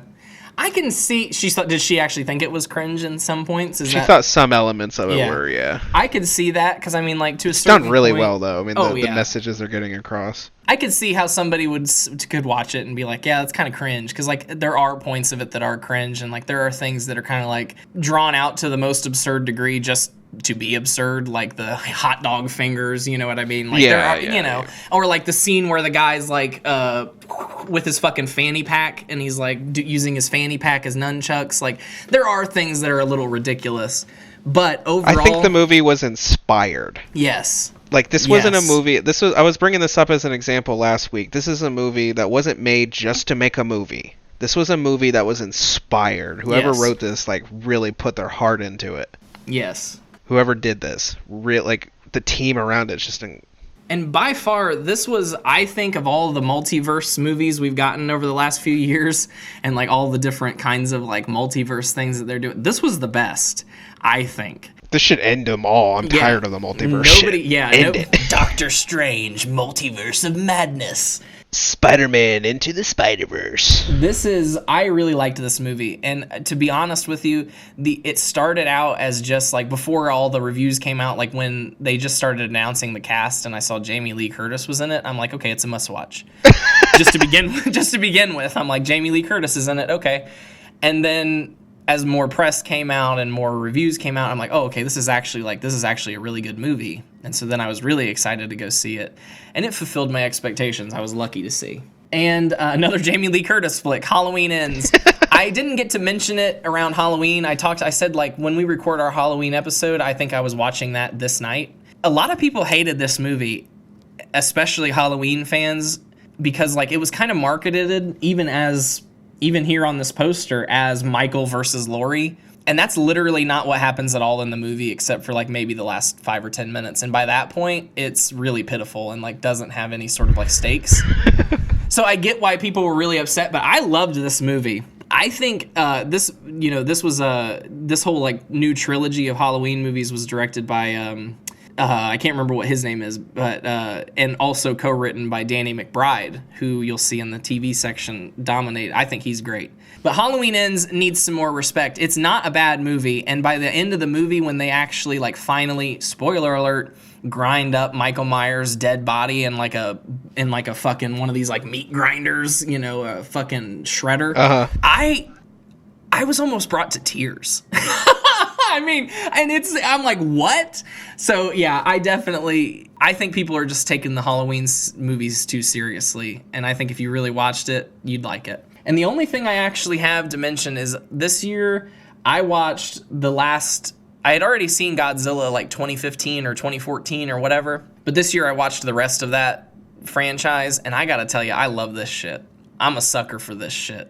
Big monsters. Oh, dude, I saw the Godzilla versus Kong in theaters. Yeah. Shit blew my mind. I think that's what it was. You told me my mind. Yeah, you told me that it was really good, and I remember I hadn't seen Godzilla King of the Monsters, nor had I seen Kong Skull Island. So I'm like, well, if Godzilla versus Kong is mind blowing, I gotta watch it. And I gotta tell you, I haven't seen Godzilla King of the Monsters or Kong versus Kong Island. Honestly, Skull Island, I mean. Kong versus Skull Island is a 4-star movie, but the other two, I think I rated 5 stars. These are great. I love these. I love these big budget, and I can't wait for whatever comes next. I really sincerely fucking hope that there's another. I can't remember what they call the universe, like Monster Universe or something like that. Yeah. I really hope there's another entry, because I mean, there's so many characters that we haven't gotten to see yet. Like, I mean, I think Mothra was included, but like I want to see like shit like that, and I highly recommend. Highly recommend. Now we're into television. These are all shows that I watched this year, but they just did not stick with me. I didn't keep up with them. I didn't watch them all.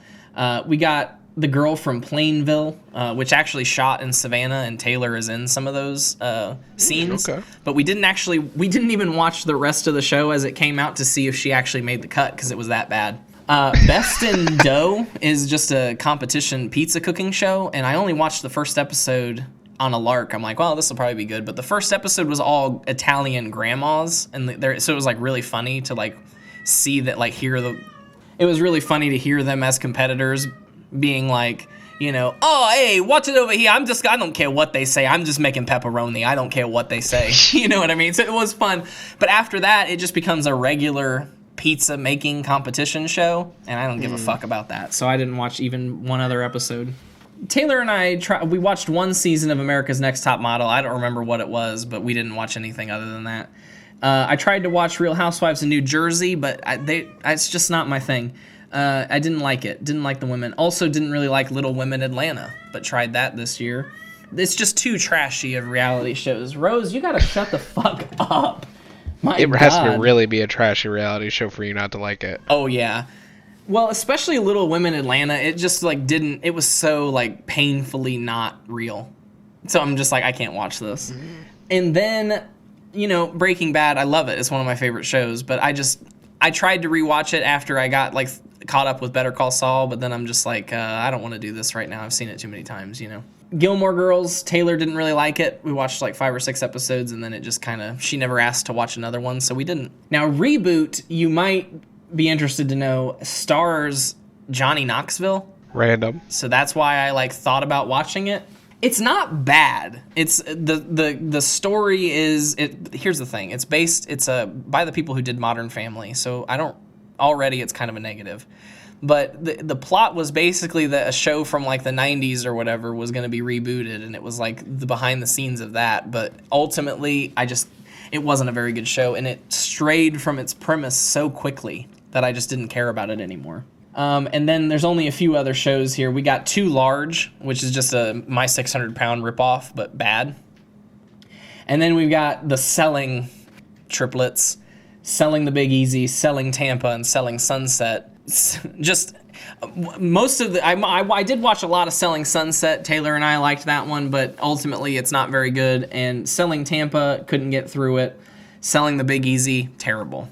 No point in even mentioning them. These are all shows I binged on this year. What you binging on? American Dad is the most recent. Even though I've seen every episode, I've been rewatching every episode, and I've actually rewatched every episode, so now I don't even get to binge on that. Taylor and I watched The Comeback this year, which is Lisa Kudrow's other show beyond Friends.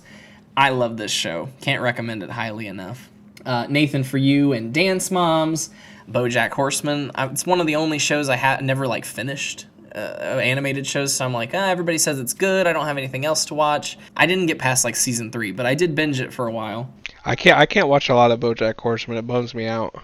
It's bumming, but it's also just like, I don't know, there's just, after a certain point, I just like didn't care to watch another episode, you know what I mean? Yeah. The Cleveland Show, however, makes my list for the second year in a row because it carried over from 2021 until I binged the rest of the series. Curb Your Enthusiasm. After the new season wrapped up, I ended up going back and just rewatching old episodes. And The Woman in the House Across the Street from the Girl in the Window had to be included just because Taylor and I did watch this entire thing all at once. And like basically one sitting. It's a mini series. And it's not very good, but we did watch it all at once, and it was good for like that night. These are just old shows that had new seasons that I watched this year. The Morning Show season BattleBots, 2, I guess. How To with John Wilson. BattleBots, yes, of course. I was so into BattleBots this season, I printed out the tournament bracket and made my predictions. And for a while, I was right. I was loving it. Even the like surprise upsets, I was able to I predicted randomly. And then once it broke, I didn't finish the season. Oh, really? Yeah. Once I was like, well, fuck, because like that was like the fun of it. I was watching the episode. We have to watch that together then. Yeah, it's fun. It is a good show. There's getting ready to be a new season, but unfortunately, Tombstone wasn't able to be in it because he like had something with his like rotary cuff or something like that. I don't know. Shark Tank, Blown Away. MasterChef, the D'Amelio Show. Also, Beavis and Butthead. Technically, this is a new show, but it's Beavis and Butthead. Yeah, I heard about that. I did end up watching the whole season. It's good. South Park, Survivor 42.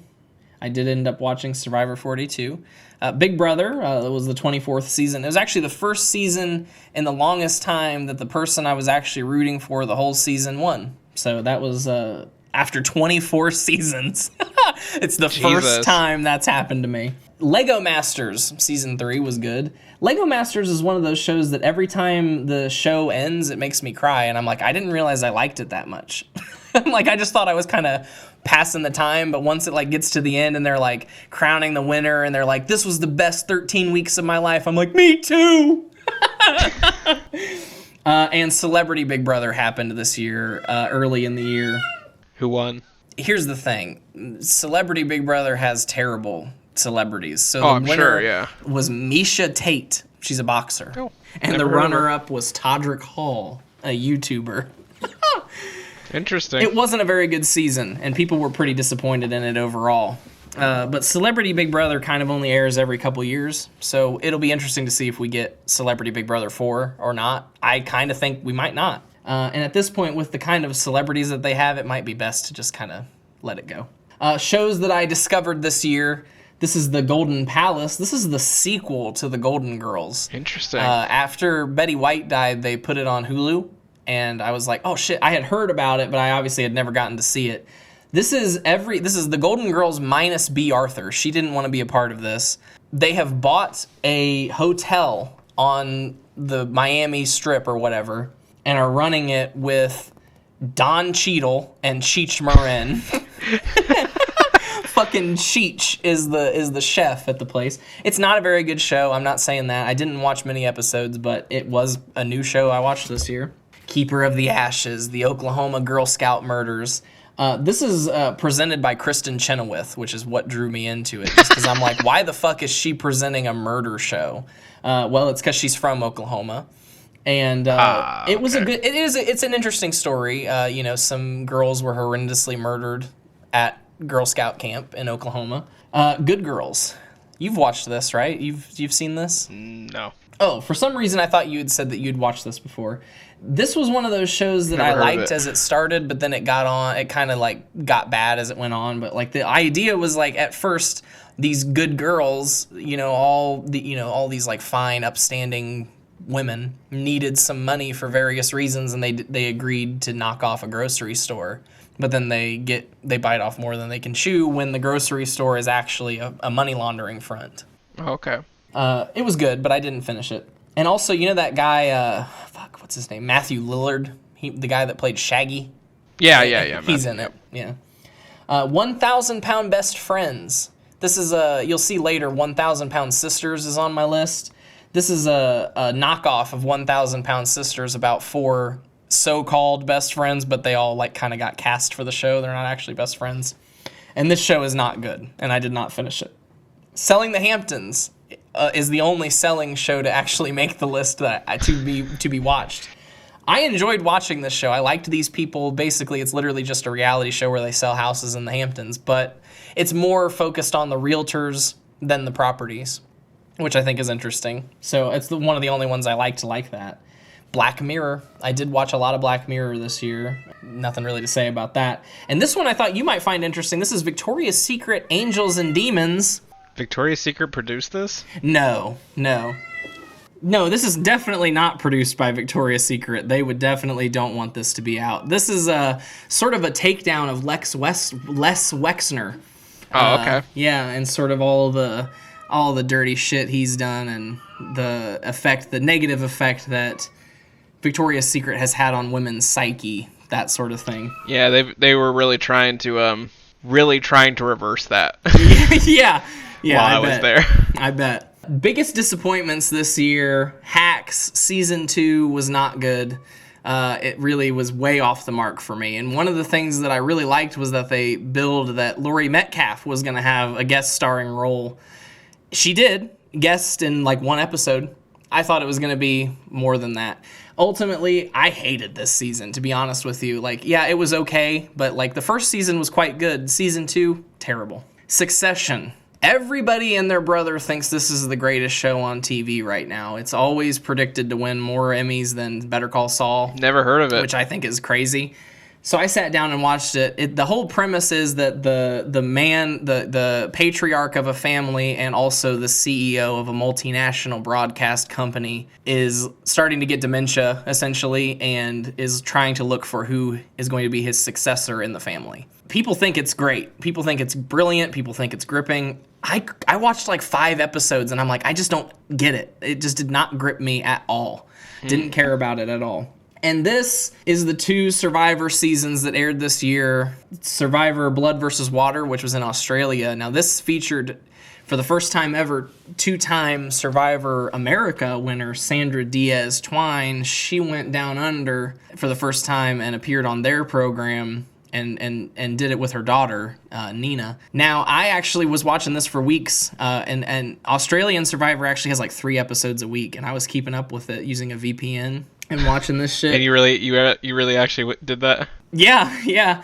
I was really excited because I mean this is the Queen of Survivor. I'm sorry, at that point I was still deeply in the Survivor phase, and this is the Queen of Survivor. And I'm like, I have never had the opportunity to watch a season that Sandra has been on live, so I'm like, well, I gotta see what this is like, Well, fans of Survivor will know that Sandra, ever since she's won twice, every time she's come back since then has been eliminated by day 16. Because that's about the time that people realize that they've used her enough that they're like, okay, well, if she stays any longer than this, she's already won the game twice. I mean, So literally by the time they got to day 16 of Blood versus Water, they voted her out. And I didn't care about any of the other characters at all after that. And same goes for Survivor 43. I tried it when it started. I liked 42. I liked 41. 43 is literally now the third season in a row that has the exact same format, the exact same scenario, the exact same casting choices. I didn't watch it past... I don't even think I finished the first episode. I just didn't care. So Survivor 43 and Survivor Australia Blood versus Water broke the Survivor... the phase for me. And to be honest, the only way I would watch Survivor again is if they really revitalize the current format, because it's very stale. Now this is our honorable mentions for the best TV of 2022. We got The White Lotus. I don't know if you've watched this yet, but season 1 was really good. Season 2, I liked it a lot, but to me, honestly, if I'm being perfectly honest, season 2 was a little less than season 1 for me. And so if it was the opposite, it probably would have been the best TV of the year, because it is appointment TV viewing. It's one of those shows where it's like you got to be there to watch it or you're going to get spoiled, and you don't want to get spoiled because it's good. Is that the old crazy man from Dodgeball? No. It does kind of look like him though. Season 1, took place in like a Fiji type place. I can't remember exactly where. Season 2 takes place in Sicily, and it's kind of about adultery and it's mostly about masculinity and infidelity and like that sort of thing. Ultimately, yeah, I love it. It's going to win a lot of awards, and it should. But I do think the first season was a little better. The Dropout. This is the dramatized retelling of the what's her name, Elizabeth Holmes scandal that happened with like Theranos. Have you heard about all that? Oh yeah. Yeah. It was good. The woman who talks like this. Yeah. This is this was a good Amanda Seyfried, however you say her name. She absolutely should be a forefronter for the award, because she did a really great job transforming into that character. So much so that there was actually going to be a movie telling the same story, starring Jennifer Lawrence, and Jennifer Lawrence said, after watching The Dropout, there's no reason for me to tell this story. So, I'm not going to be in this movie. Damn. And I'm not going to make it. Yeah. There's really no reason to. I mean, because at this point, there's been a documentary series, the dramatized retelling series, a mini-series, and now a movie that's also going to tell the exact same story, all in the span of, 5 years since it happened? Yeah. It's not worth it. Eastbound and Down. This is the next Danny McBride thing on the list. The other two Danny McBrides are in my top 10 TV shows. I don't know if you've ever seen Eastbound and Down, but I haven't, but I like Danny McBride. This was my least favorite of the Danny McBrides. It took me a while to really get through it. The other ones I really binged, but this is a good show, and it is worth watching. I really love Kenny Powers. And by the end of the show, he hooked me, and I was crying. He got me crying by all of his shows. The man knows how to make a man cry. I thought he was trying to make you laugh. Well, he does, and he does make you laugh. But he really knows how to craft a narrative. And the what the hell is that guy's name? The director of Halloween Ends, and the one that he's done this whole David Gordon Green. That's his name. He also writes and directs a lot of episodes of Danny's shows. And Eastbound and Down was their first one together, and it's certainly their weakest because it's their first, but it still has a lot of good shit to it. So I do recommend it. And The Amazing Race I did discover really this year and watch a lot of it. Nothing really to say about that. Number 15, best show I watched this year, Wife Swap. I loved when I was watching this year. Of course, I've watched it growing up when it was coming out, but this was an incredible show. Can't get over it enough. Early 2000s reality is really where it's at. These people were fucking insane. There's episodes where people she says, you treat your son like he's a slave, and they're black. Like, you can't say that, you know? I mean, this show is amazing. There's so many great episodes, and I watched so many of them that I started to see, like, the formula, and then that's when I stopped watching. But this is this is definitely one of the best shows I watched this year. The Real Housewives of Beverly Hills. Love these rich bitches. Taylor and I actually did a whole podcast episode just on the first 2 seasons of this show because we loved watching it so much. You know, I like the Real Housewives, but this is probably still second to Real Housewives of Atlanta. But I'm glad that I've kind of branched out and watched some other ones now. Number 13, 1,000 Pound Sisters. Now, if anybody in the world knew that I put this show anywhere near the top, even like 1,000 shows this year, they would be stunned. But I love this show. I'm a fan of trash reality. I've tried to watch it. These women, they're trash. And their story is so, I mean, like Taylor and I will sit down and we'll be like, I don't understand why Tammy doesn't just realize that she needs to, like I feel like we're so involved in these people's lives. And yes, they're trashy. They're not that trashy. They're nice people. You know, they're good people. But they're from Kentucky. You know, the downwoods of Kentucky. They're trashy. Yeah. I've seen the first episode. They're kind of trashy. Kind of just people we grew up around. Yeah, though. exactly. Right. They kind of remind me of like Judy and Clara, like that kind of family of people. Yeah. I think there's a new season coming out next month, and I can't wait for it because I really love this show. Tammy actually just got married. The morbidly obese, well, they're both morbidly obese, but the supremely morbidly obese one, yeah, just got married while she's in rehab. The Good Place. Now, obviously, this is an older, not older. I think it like just ended in 2020, but I finally watched it all the way through, and this is a great show. You know, it's still brought to us by the creators of The Office and Parks and Rec, so we know we like them. You know what I mean? We know they do good stuff. This is a good show. I really liked it. And it's pretty inventive, too, and it has a lot of, moral philosophy, sort of entry level. But it's also one of those shows that I really like when shows have, like, recurring gags or like little things like sort of Easter eggs, like you'll hear like a song on the radio and it's a song that they like wrote in another episode, just stuff like that. Or a really obscure character that only was there once and then all of a sudden like, well, we need another doorman and he was a doorman, so maybe he's the doorman. I like that kind of shit, and they do that there. And obviously it's about death, so it's a sad show too at times. Solar Opposites. Now this was recommended to me by Bo Benton. Bo Brockett, of all people. This is the other show by the creators of Rick and Morty.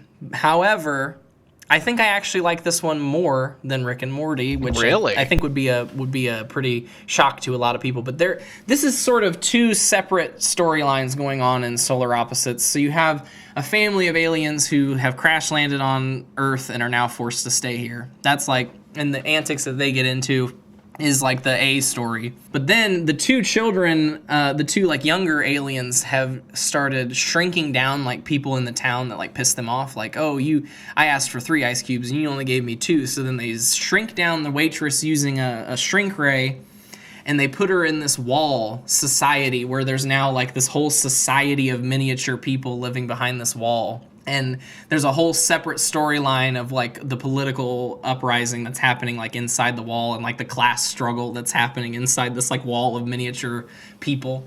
That's honestly what I'm more interested in. I love the show, but if the wall wasn't a part of it, I don't think I'd be watching it. So I definitely recommend it, for a new animated show. Number 10, best show of the year, Avenue 5. You're going to see HBO really dominates this list. And HBO's amazing. I was surprised that I liked this so much. This is Hugh Laurie as the captain of a passenger cruise spaceship in the not so distant future where space travel is commercialized. And while they're on their maiden voyage, so to speak, I don't know if it's their maiden voyage, but while they're on their voyage, they get knocked off course to a point where they are now going to be like stuck in space for 8 years, so to speak. It's quite good. I hope they get another season out of it. The other two, this show is, I loved it. This is about a younger brother who suddenly becomes virally overnight famous, and then the show is about his other 2 siblings, hence the name.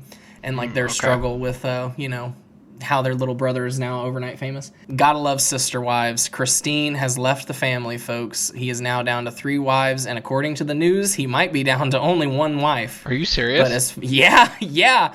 But as far as the timeline of where the show is, he still has 3 wives, so I don't know exactly but according to the tabloids, Janelle and Mary have also left Cody, so we'll see. The family is imploding, and while it's sad to see, it is fucking fun to watch.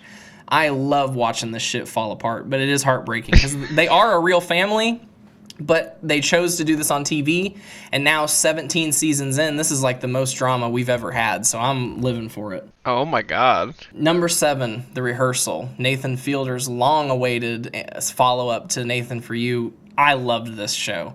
I gotta say, though, the first episode was certainly my favorite, where they did the confrontation at the Alligator Lounge. Yep. And I loved the rest of it. Don't get me wrong. I loved the rest of it, that it was one long. But I kind of wish, and I hope that the next season is a different one every episode. I hope that was only like a restriction of COVID, because that would have been way more fascinating to me to see a level of production like the first episode every single week for the different scenarios. It would have been absolutely amazing. Expensive as all The hell. Righteous Gemstones. Oh, I know. But they already have an exorbitant budget, so like, where did it go? I don't know. The Righteous Gemstones is the next Danny McBride and the most current Danny McBride show. This is also has John Goodman. John Goodman is the patriarch of a televangelist family. I've heard this one's really good. And it's really good. And, the first season deals with, like, somebody has footage of Danny McBride's character, who is, like, the, lead son of a famous Christian television preacher, in a hotel room with hookers, naked, doing coke, and like, so the whole season is him trying to cover it up, and like how, and all the ramifications and spin-offs that happen to that. I love this show, and season 3 should be coming out soon, and it was filming in South Carolina, and I really wish I could have like been an extra, but it didn't film until after we moved. Number 5, The Bear, one of the only non-HBO shows. This was so viral when it came out, but it was really good. It stars the guy from Shameless, and he is now back in Chicago, working at what used to be his brother's restaurant. His brother has now passed away, and he went off to culinary school, and now he's coming back to Chicago to like work in his, brother's hole-in-the-wall restaurant and try to like turn it into something good. This is quite a good show. I really recommend this. Number 4, Barry. Starring who is that? Bill Hader. I know I've talked about this before, so I won't go too into it. But I do recommend Barry. This is one of the best shows of the year, and I can't wait for more episodes. Number 3, Search Party. This was a huge discovery this year. Earlier in the year, Kathy Griffin posted that she was going to be in the 5th and final season of Search Party, a show I had never even heard of. And I'm like, what? So it had already been released on HBO Max. It was originally a TBS show and then got moved over to HBO Max and became an HBO Max original. This is, that's Maybe Bluth from Arrested Development. Oh, okay. She gets involved. She's like kind of this like unemployed kind of like, what do you want to say, like rudderless person, doesn't know where she's going with her life. And she walks past this missing persons poster one day and notices a girl that she went to college with is now gone missing. And so she starts to get herself involved in the investigation. But each season is like a different... each season, though, it follows a constant timeline. Each season is kind of different. So, like, the first one's like this, what happened to Chantal. Season 2 is a cover-up of, like, a crime that's committed. Season 3 is the court case. Season 4 is her being kidnapped. And then and it goes, like, in order. But, yeah, I actually, once I just was doing my journal and rewatched, and I was like, oh, yeah, Search Party. Just in the last 3 days, I re-binged the entire show. Oh I like this show a lot. This is a great comedy, and it's so good, and it's one of those shows that just blew me away how they could go someplace so bizarre and outlandish by season 5 to have like zombies and yet it goes all the way back and connects to the events from season 1. It was great. I mean, it's like this most bizarre show, and yet it's still grounded somehow in this like somewhat reality. Number 2 is the final Danny McBride show on the list, Vice Principals. This was by far my favorite one. It's very short, only 2 seasons. Danny McBride and the other vice principal are vying for the new open position of principal at this school. And this is a dark, dark comedy. And of course, just like Danny is known to do, he's got me sobbing, just like my fucking annoying ass cat screaming in the bathroom. That's me after I watch a Danny McBride show. And the ending of this show is so good, so heartwarming. It breaks your heart. I can't recommend Vice Principals enough, and especially all of the Danny McBride shows. I was going to do just one slide and include all of the Danny McBride shows, but 2 of them are in my top 10, so it didn't happen. But the best in TV this year has to be Better Call Saul. Its final season was absolutely incredible. The cherry on cake. I was literally at one point standing up watching the show, screaming like an inch away from my TV because it was so intense. I love this show. It's an incredible follow-up to Breaking Bad, and if anybody hasn't watched it, it's got to be on your list. It's a little, people could be like, oh, it's hokey because it's a spinoff. It's really its own standalone show. It just happens to feature characters that also appear in Breaking Bad. And I think it's brilliant. And it's crazy that none of this was planned beforehand, and yet it all works out so well. And you get a full scope of Jimmy McGill from the very beginning all the way through everything that happens in Breaking Bad and everything afterwards. I'd really like to see this. It's a great show. You gotta watch it. So there's the top 10 compared to last year's top 10. As you can see, hardly any of the shows from last year's top 10 actually made it into the top 10 this year. However, last year's data was literally every day it was ranked by how many times they were mentioned in my journal. This year, it was actually ranked by what I thought was good because I didn't do the exact same style of journaling this year. It's interesting to see that something like Survivor was dominating my life, and this year and probably next I won't even mention it, but I guess we'll see. Well, folks, 2022 was a year. Not everybody made it to 2023, but we're making it to 2023, and MOATAIF will continue strong. Now we've got Estelle Piper in the cast, and we're with my new position, hopefully it's going to open up us to some new opportunities with like equipment, and who knows what's going to happen. But I think 2023 is shaping up to be a hell of a good year. So, folks, until then, Happy New Year and stay moat. Stay moat. My name is Penis Michelle.